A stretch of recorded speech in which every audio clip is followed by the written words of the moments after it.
Bonjour à tous et bienvenue dans cette nouvelle vidéo dans laquelle nous allons parler du marketing de Vice Closet. Marketing 2, c'est une série de vidéos dans laquelle je vous propose de décortiquer la stratégie de contenu sur les réseaux sociaux ou la stratégie marketing tout simplement d'un entrepreneur ou d'une entreprise inspirante.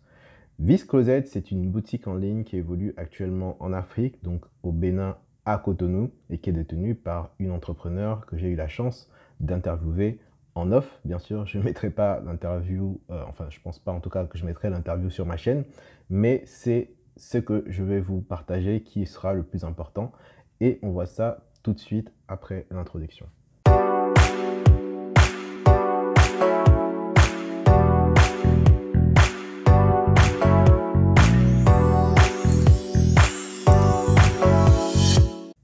Alors Viscosette, c'est une marque avant tout, c'est une marque de vêtements qui propose des accessoires de mode pour les femmes principalement, des chaussures et des vêtements. Donc aujourd'hui, elle est basée donc sur une boutique physique qui est à Cotonou au Bénin, comme je vous ai dit, là où elle habite aujourd'hui. Mais elle est aussi en ligne où elle propose de faire des livraisons à l'international. Donc si vous êtes fan de la marque, si vous aimez bien le contenu qu'elle propose, vous pouvez passer commande quel que soit l'endroit où vous êtes aujourd'hui. Alors, pourquoi c'est intéressant donc de s'intéresser à cette stratégie? Parce que tout simplement, en étudiant son business model, en fait, j'ai pu me rendre compte qu'elle respecte réellement les codes des réseaux sociaux. Et vous savez, si vous suivez ma chaîne depuis un moment, que c'est quelque chose que je prône énormément, de respecter les codes qui sont prônés par les réseaux sociaux. Je veux dire par là que lorsque vous êtes sur Instagram, vous devez vous adapter aux différents paramétrage de Instagram, évidemment, en mettant en avant justement votre business, mais à travers donc justement les différents content pillars qu'on peut y avoir. Et sur Facebook, c'est exactement la même chose, sauf que vous devez avoir une identité un peu plus différente par rapport à l'écosystème que Facebook vous propose, même si les deux appartiennent à la même maison mère, on le sait très bien. Mais la stratégie des réseaux sociaux doit être vraiment maîtrisée et c'est ce qu'elle fait à perfection. Vous allez le voir tout de suite quand on va passer sur l'ordinateur. Donc ça, ce sera dans un premier temps la stratégie. Et dans un deuxième temps, je vous parlerai un peu plus en détail de son business model pour que ça puisse vous inspirer si vous êtes aussi en Afrique et que vous souhaitez vous lancer dans le domaine du e-commerce, que vous ne savez pas trop comment faire, que vous avez une vision un peu globale de qu'est-ce qu'elle fait, elle, au niveau de son business et pourquoi ça fonctionne énormément. Et si vous restez jusqu'à la fin, vous serez surpris de voir quel est son chiffre d'affaires qu'elle réalise aujourd'hui, car vraiment, ça m'a moi-même surpris et réellement, c'est un modèle d'inspiration. Tout de suite, on passe sur mon écran pour pouvoir voir comment cette stratégie de contenu se déroule au niveau des réseaux sociaux. Alors, première chose, c'est au niveau de son compte Instagram. Tout de suite, de manière très frappante, on voit qu'elle a une identité visuelle qui est très épurée. Moi, je trouve que c'est vraiment très beau parce qu'elle reprend en même temps, je ne sais pas si vous voyez là, le contour de la story Instagram. Donc là, ça veut dire que c'est une story, je ne vous apprends rien. J'espère si vous êtes sur Instagram, vous connaissez comment ça marche. Mais ce petit rose orangé, elle va le reprendre sur son logo et ça va vraiment très très bien ressortir. Je trouve que ça fait vraiment très beau et donc du coup, c'est une certaine esthétique et c'est super bien épuré. Donc là, je ne peux pas zoomer, mais vous voyez bien qu'au niveau de sa marque, elle montre en fait son différents positionnements. Donc, elle vend des chaussures. Donc, c'est Choose Clothes Accessories. C'est en anglais, bien évidemment. Vice Closet, c'est une marque française, mais avec une connotation anglaise parce que ça sonne beaucoup mieux et tout le monde le fait réellement. C'est ce qui fonctionne. Ensuite, vous allez voir une deuxième chose qui est vraiment frappante, en tout cas de moi, de mon point de vue, c'est le nombre de publications qu'elle va avoir. Elle a 2895 publications. Je ne sais pas si vous connaissez beaucoup de marques qui ont ce nombre de publications.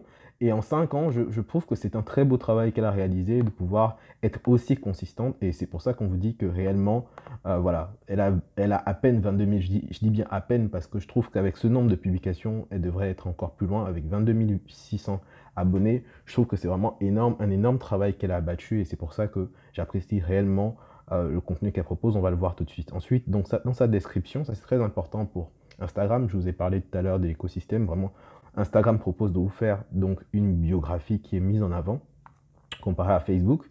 Ici, vous avez donc la possibilité de mettre tout ce que vous voulez. Hein. Donc, elle a mis en avant Vice Bikini, qui est une seconde marque qu'elle a lancée récemment, qui va être beaucoup plus basée sur les bikinis, évidemment, pour le côté un peu plage, qu'elle n'avait pas encore touché grâce à Vice Closet.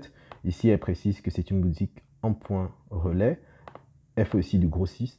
Elle est grossiste, donc vente en gros, ça c'est intéressant. et les horaires d'ouverture évidemment avec le numéro de téléphone pour ceux qui sont donc à Cotonou, au Bénin. Vous pouvez avoir la possibilité d'avoir toutes ces informations ici. C'est très bien parce qu'elle reprend un peu le principe d'une Google My Business. Vous savez, sur Google, vous avez la possibilité de mettre toutes ces informations de votre business sur directement Google, et elle reprend le même principe pour vous donner donc ces informations sur son compte Instagram. Je trouve que c'est très très efficace. Et ensuite, on a la possibilité d'être expédié au niveau des colis. Et sachez qu'il n'y a pas de remboursement. Donc, c'est soit vous êtes satisfait, soit vous ne revenez plus. Mais en général, si vous voyez bien, donc au niveau du nombre de publications et au nombre d'abonnés, je pense que c'est un ratio qui est rassurant et que le nombre de personnes qui commandent chez elle est assez intéressant. Donc ensuite, on va voir les story highlights rapidement. On ne va pas rentrer dans les détails, mais voilà, juste pour vous montrer que ça reprend aussi les codes de son identité visuelle ici avec son logo. Et c'est très très bien, c'est vraiment respecté au niveau de la cohérence. C'est vraiment important lorsque vous êtes sur votre réseau. C'est vraiment tout ça, c'est vraiment des éléments juste d'optimisation de marque. Et ça paraît rien comme ça d'emblée parce que c'est quelque chose qui peut paraître du domaine du détail, mais en fait, ça fait vraiment toute la différence lorsque vous le soignez, évidemment, et que vous pouvez communiquer autour de ça. Donc voilà vraiment concrètement comment elle s'est présentée sur Instagram. Ensuite, on va passer directement à la partie contenu. Alors sur les contenus, on va identifier plusieurs content pillars. Content pillars, c'est les piliers de contenu. Donc c'est comment est-ce qu'elle va mettre en avant ses contenus à travers les réseaux sociaux. Elle va avoir trois principaux types de contenu. Ça va être du contenu directement branding, donc ça va être au niveau de la brand, de la marque, des produits qu'elle vend, donc ça va être ça. Ici, on va avoir les bodysuits, on va avoir les vêtements, donc c'est les vêtements qu'elle vend. Elle va montrer aussi les chaussures, mais surtout, ce qu'elle va faire, c'est qu'elle va avoir donc cette identité visuelle qu'elle reprend au niveau donc de ce qu'on avait vu au préalable, donc ça, son logo qui va être ici. Elle va avoir le nom du produit, la couleur et la taille. Donc ça, c'est ce qu'elle va reprendre sur tous ses contenus. C'est le même principe. C'est juste l'image qui va changer, mais au niveau des contenus, ça va être toujours la même chose. Donc logo, nom de la robe, couleur et taille, des différentes tailles disponibles. Et c'est vraiment très intéressant parce que du coup, elle va détailler vraiment de manière très précise tout ce qu'il y a en rapport, donc au niveau du prix, au niveau des tailles, comment est-ce qu'on commande, et au niveau donc de la livraison, comment est-ce que ça se passe pour pouvoir acheter si vous êtes à Libreville, si vous êtes à Brazzaville, à Cotonou, à Kinshasa. Donc là, je le dis encore une fois, c'est spécifique à l'Afrique parce qu'en Afrique, voilà, on a notre manière de fonctionner pour pouvoir acheter et pour pouvoir livrer. Donc, elle respecte à perfection donc les différents codes, aussi bien du e-commerce en Afrique, mais aussi du e-commerce de manière générale avec cette manière d'afficher donc justement ces différents produits. Donc c'est vraiment très intéressant. Donc ça, c'est le premier type de contenu, comme je vous ai dit, ça c'est au niveau des produits eux-mêmes, la mise en avant des produits. Deuxième type de contenu, ça va être au niveau de sa boutique physique. Donc au niveau de sa boutique physique, elle fait plusieurs choses. Elle va faire donc la mise en avant de la boutique elle-même. Donc ça, c'est super, super, super bien parce que du coup, elle arrive à mettre en avant le principe d'autorité, je dirais, pour pouvoir montrer qu'elle a un business qui tourne réellement. Donc ça donne une certaine autorité, une certaine crédibilité à votre business, de montrer que réellement, vous avez un business qui tourne aussi bien de manière physique que de manière e-commerce, parce que en réalité, beaucoup de boutiques e-commerce n'ont pas de boutique physique, et le fait de montrer voilà, la possibilité d'avoir une boutique physique, ça montre une certaine crédibilité dans votre business, un certain standing dans votre marque. Et comme vous le voyez ici, au niveau du logo Vice Closet, elle a repris exactement le même principe pour mettre en avant donc sa marque. Donc cette cohérence dans l'identité de marque et dans la communication globale est vraiment très bien mise en avant, et je trouve que c'est vraiment un super bon travail qu'elle fait au niveau des contenus. Donc comme je vous le disais, elle a plusieurs stratégies. Donc elle met en avant sa boutique, mais elle se met elle-même en avant, et ça c'est encore mieux. Et c'est pour ça qu'elle s'amuse vraiment. Vous sentez qu'elle s'amuse dans sa stratégie de marque, et c'est ce que j'adore avec elle, c'est qu'elle prend elle-même ses propres produits pour devenir son propre mannequin. Et vous allez voir que ça va vraiment avoir une résonance au niveau de sa communauté, parce que lorsqu'on regarde, bon, ça c'est peut-être pas le meilleur exemple, mais lorsqu'on regarde les contenus des différents produits, donc là on est à 58 likes, 37 likes, 32, 52, 37, et vous regardez, lorsque elle porte ses propres produits, on est à 102 likes, quasiment le double. C'est-à-dire que sa communauté a vraiment beaucoup plus d'entrain lorsque c'est elle-même, là c'est encore elle qui est ici, lorsque c'est elle-même qui porte ses produits, sa communauté est beaucoup plus emballée par le fait que ce soit elle-même qui soit son propre mannequin, plutôt que par les mannequins qu'on voit sur Internet. Et c'est vraiment intéressant de comprendre comment est-ce que justement cela se représente au niveau psychologique parce que les clients sont beaucoup plus en train d'acheter un produit qu'une vraie personne porte plutôt qu'un mannequin qui est beaucoup moins, qui a beaucoup moins la même morphologie ou peut avoir beaucoup moins d'entrain par rapport à une personne réelle qu'on connaît ou qu'on côtoie ou qu'on voit sur les réseaux de manière beaucoup plus concrète. Donc voilà un peu la différence qu'on peut avoir et c'est ce qu'elle met vraiment en avant et c'est une réelle valeur ajoutée. Là aussi, elle met ses produits qu'elle a de manière physique sur sa boutique. Donc ça fait partie de sa stratégie de contenu et c'est vraiment très intéressant. Là aussi, elle partage donc justement ses nouveautés, ces nouveaux produits qui arrivent en stock régulièrement. Ben, elle les met directement en avant sur son contenu. Donc ça fait vraiment un contenu différent de ce qu'elle propose lorsqu'elle met une simple robe en boutique prise avec les éléments de la marque de la vraie boutique. Donc c'est vraiment deux contenus différenciants qui font vivre sa boutique sur Instagram. Mais il y a un troisième que je voulais vous montrer et ce sera ici, voilà. Parfois, elle a des clients, donc des clientes surtout, qui vont lui faire des retours en images et elle va les mettre en avant en les taguant. Et ça, c'est vraiment un très bon élément différenciant, encore une fois, que vous pouvez reprendre dans vos stratégies, c'est de pouvoir mettre en avant justement des témoignages de personnes qui utilisent vos produits, vos services, et à les remettre directement en termes de contenu sur vos réseaux. Et c'est vraiment très intéressant de le glisser à l'intérieur de vos stratégies de contenu. Donc là, elle continuait son contenu jusqu'à ce qu'elle reçoive évidemment sûrement un DM de la personne ou la personne l'a marqué. Et en fait, si la photo est de suffisamment bonne qualité, la photo ou vidéo est suffisamment de bonne qualité, vous pouvez la reprendre pour la mettre directement sur votre feed Instagram et ça fait un contenu supplémentaire et surtout, ça donne envie aux gens qui vont partager, qui vont trouver cette image que vous avez partagée, de pouvoir vouloir eux aussi apparaître sur votre feed. Donc voilà, ça permet en fait d'enclencher une boucle un peu d'acheteurs, de recommandations et de permettre en fait à tout le monde dans cet écosystème que vous avez créé de pouvoir avoir une certaine vertu et de vouloir faire partie en fait de votre communauté et de vouloir acheter. Concrètement, c'est juste des stratégies de fidélisation. Et c'est vraiment très bien remis en question. Voilà, on a étudié de manière très détaillée sur stratégie de contenu, mais elle a énormément d'autres choses. Là, par exemple, des fois, elle va avoir des livraisons où elle va mettre en avant du coup les derniers modèles de tenue qui vont être à l'arrivage. Et elle va juste faire preuve de transparence au niveau de son business et essayer de faire monter un peu la hype. Je ne vous ai pas parlé voilà, de ses stories, mais elle a énormément d'autres éléments. En story, elle va vraiment mettre en avant son business. Elle va être dans la transparence totale, l'authenticité, montrer qu'une livraison est en cours, qu'elle vient d'envoyer un colis. Elle va faire un petit showroom avec du coup les différents tenues qui viennent d'arriver pour les mettre elle-même sur elle-même, comme je vous ai dit, c'était son propre mannequin. Donc ça fonctionne vraiment très bien. Je trouve vraiment qu'elle utilise à merveille du coup les stratégies Instagram. Des fois, elle va aussi avoir des clientes qui sont sur place et du coup, elle va les mettre dans leur story. Donc c'est vraiment une manière très authentique de pouvoir utiliser, je trouve, Instagram à son avantage pour pouvoir fédérer sa communauté. Donc ça, c'était pour Instagram. Ensuite, nous avons Facebook. Elle fonctionne à peu près de la même manière, sauf que sur Facebook, comme je vous l'ai dit, c'était un écosystème un peu différent. Donc sur Facebook, vous avez le système des publications qui met en avant beaucoup plus le contenu écrit. Donc là, elle va juste jouer sur les mêmes principes qu'Instagram, sauf que du coup, comme on a beaucoup moins d'interaction avec notre communauté depuis pas mal de temps, je pense que je vous apprends rien. Si vous êtes sur Facebook et que vous avez une page, vous savez que du coup, le reach, donc la portée des publications a beaucoup baissé. Et pour vraiment avoir beaucoup plus de portée, il faut soit vous payer, soit vous faites énormément preuve de créativité et que les gens ont envie de partager et de justement vous proposer une expérience beaucoup plus large. Donc c'est vraiment très difficile sur Facebook et je trouve qu'elle s'en sort quand même pas mal, de manière très honorable. Elle arrive à reproduire le même principe. Donc là, ici, elle va reprendre dans des packages, dans des carrés, où elle va mettre une robe avec différentes couleurs, et elle va le mettre en avant. Et ça va quand même toucher un nombre honorable de fans, comme je vous l'ai dit. Pareil, elle va reprendre le même principe avec ces éléments qui sont sur sa boutique, ici.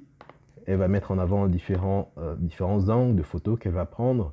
Et ça arrive comme à faire vivre pas mal sa boutique. Donc des fois, elle se met aussi en avant, comme je vous l'ai dit. Et c'est vraiment ce qui reprend. Elle reprend le même principe que sur Instagram. Donc on ne va pas s'étendre beaucoup plus, mais elle va reprendre le même principe que sur Instagram. Avec un peu moins de fans sur Instagram, parce qu'on a 11 000 ici versus 23 000 sur Instagram, mais concrètement, c'est quand même une communauté à peu près différente, en général différente plutôt que celle d'Instagram, parce que sur Facebook, bien évidemment, vous le savez, en général, le public peut changer. Donc c'est pour ça que le fait de reprendre les mêmes types de contenus n'est pas très dérangeant, parce que si vous avez une cible qui est un peu différente de celle qui est sur Instagram, Instagram qui est peut-être un peu plus jeune, un peu plus orienté lifestyle, Facebook va être un peu plus âgé, un peu plus orienté business ou un peu plus orienté divertissement, peu importe la cible que vous avez, en général ça va être un peu différent, donc c'est pas grave de reprendre les mêmes contenus, mais en général c'est bien aussi d'avoir un contenu propre à chaque plateforme. Et ça, évidemment, ça reste à l'option pour chaque personne qui gère son business. Donc voilà un peu pour la stratégie sur les réseaux sociaux. Je ne vais pas aller plus loin parce que la vidéo va être trop longue sinon. Mais grosso modo, ce que je voulais vous montrer, c'était vraiment la manière dont elle adopte donc sa stratégie de contenu sur les différents réseaux sociaux et les éléments que vous pourriez reprendre. Maintenant, quelques détails juste avant de finir la vidéo sur la manière dont elle s'organise au niveau du business model. Donc au niveau du business model, on va être sur du coup de l'envoi de colis. Donc ça va être, vous l'avez compris, hein, de l'achat-revente. Elle va acheter sur des sites. En général, elle va avoir des fournisseurs qui sont basés soit en Chine, soit aux États-Unis. Elle va donc avoir une grande collection, soit en Europe d'ailleurs aussi, elle a des fournisseurs en Europe, donc qui vont lui permettre d'avoir une grosse collection de produits pour mettre en avant justement donc ces différents produits sur son business. Et comment ça se passe?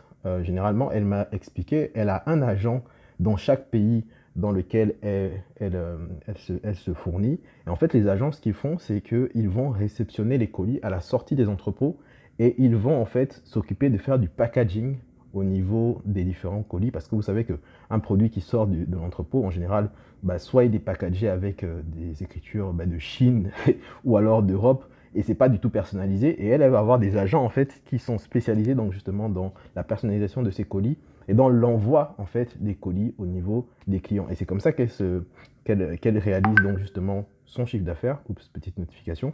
C'est comme ça qu'elle arrive à réaliser son chiffre d'affaires. C'est en proposant donc justement cette personnalisation au niveau de la vente et l'acheminement des produits directement au niveau des clients. Donc ça, c'est pour la première partie. La deuxième partie, c'est qu'elle a la possibilité de prendre ces colis qui sortent des entrepôts et de l'emmener directement dans sa boutique. Et donc, c'est la deuxième stratégie, c'est qu'elle a des produits qui sont spécifiques pour le business en ligne, et elle a des produits qui sont spécifiques pour les boutiques, pour sa boutique physique. Et justement, lorsque vous êtes un client de Vice Closet, vous avez le choix d'acheter donc tous les produits qui sont en ligne, donc directement disponibles. Donc c'est en général, c'est des produits qu'elle montre, comme on l'a vu avec l'identité visuelle. Et les produits qui sont physiques, c'est ceux qu'elle montre, donc soit ceux qu'elle porte directement dans les vidéos comme on l'a vu, ou soit tout simplement les produits qu'elle annonce qui vont être disponibles dans sa boutique. Et là, effectivement, pour ceux qui sont au Bénin à Cotonou, soit vous venez sur place, vous achetez les produits, soit vous allez donc directement commander et elle va vous faire livrer avec un livreur qui va venir à votre domicile avec votre produit. Donc je trouve que le business model est très très très intéressant.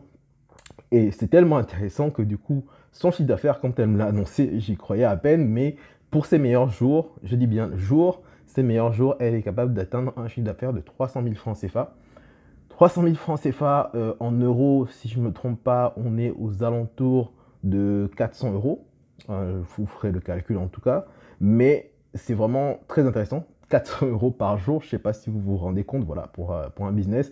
Et en plus, ce qui est vraiment intéressant, c'est vu qu'elle est basée à Cotonou, au Bénin, elle m'a dit que les loyers en général, ce n'était pas vraiment très élevé. Vous pouvez vous en sortir avec un loyer de moins de 100 euros. Vous pouvez avoir vraiment une très très belle maison. Donc c'est vraiment intéressant au niveau de son positionnement aujourd'hui en tant qu'entrepreneur, en tant que marketing. Et c'est pour ça que j'ai vraiment voulu prendre son exemple pour pouvoir faire cette vidéo. J'espère que ça vous a plu et j'espère que voilà, si vous avez été inspiré par ça, n'hésitez pas à me proposer d'autres business comme ça que vous aimeriez que j'analyse, d'autres stratégies de contenu ou d'autres stratégies marketing, d'autres business models que vous souhaitez que j'analyse. Moi, ça me permet en fait de mettre en avant, mettre en lumière des business qui sont vraiment inspirants comme celui-ci et vous montrer aussi que c'est vraiment possible de pouvoir vivre du e-commerce en 2021. Et même si en Afrique, on a l'impression que voilà, l'Afrique, généralement, on est peut-être en retard sur certaines choses, mais sachez qu'avec des entrepreneurs motivant comme ça, vous avez la possibilité de voir que c'est réellement possible et qu'avec consistance, parce qu'elle a quand même 2800